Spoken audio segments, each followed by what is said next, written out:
Hey there, I'm Kevin Downey, and I run a boutique agency called Kevin M. Downey, where we help B2B companies with their sales and marketing efforts. You can visit our website at kevinmdowney.com. Okay, continuing my series 16 rules for B2B sales, marketing, and business development.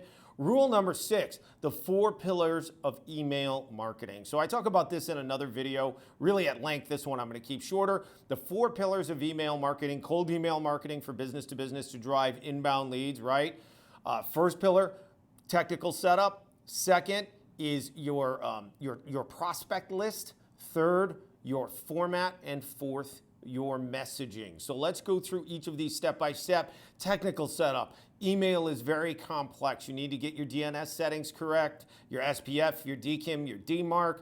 Obviously, you don't want to be sending any cold emails from your main domain, so you need to have a dedicated domain for that, right? You need to be running domain reputation management to keep the health of the domain protected a little bit, right? So you've got to have all that running from a technical setup standpoint. Second thing, prospect list. You want to make sure you're targeted. You've got to hit the right people. Got to be hitting the right titles, the right people, the right industries, using the right keywords, certain criteria when we build prospect lists. You want to be really targeted because you want your open and response rate to be as high as possible. As a matter of fact, even if you have a high unsubscribe rate, that's okay, because we don't want to be emailing people again that don't want to receive your emails. So the unsubscribe is at least an engagement.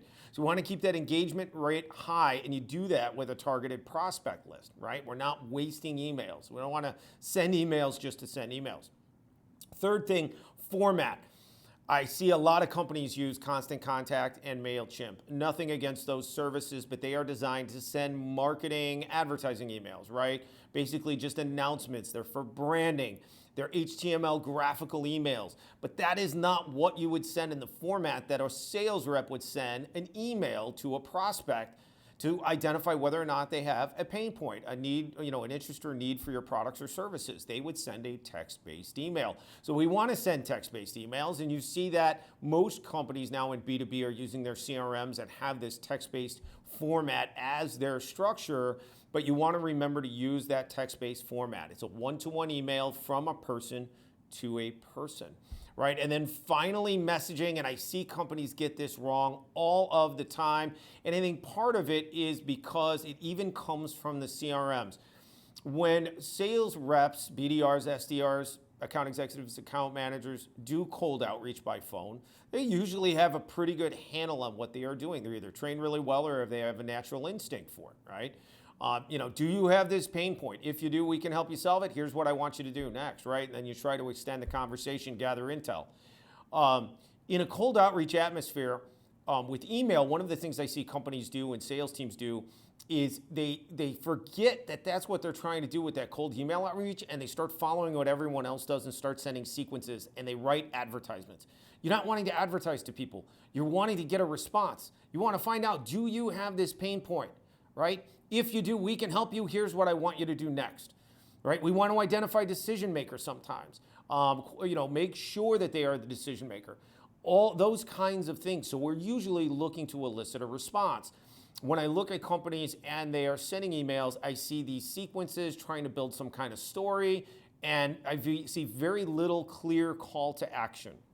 So one of the things I would tell you in the messaging side, and probably the most important thing you could take away from this video, is that your messaging should be replicating what you would do in a cold outreach by phone or in person, right? Relatively speaking. Now, on a cold outreach by phone or in person, we're going to gather intel, right? And an email, on the first email on the outreach, we can't gather intel, right? All we can do is try to elicit a response, right? Occasionally we might be driving them to a page for a catalog or a line card if we've got a manufacturer or distributor that we're sending emails for.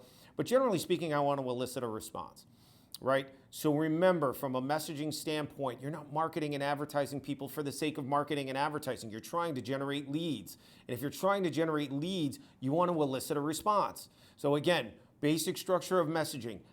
Do you have this pain point? If you do, we can help you solve it. This is what I want you to do next. Okay? So that wraps it up. Rule number 6, those are the 4 pillars of email marketing. Remember, technical setup, targeted prospect list, the format of your emails, and your messaging.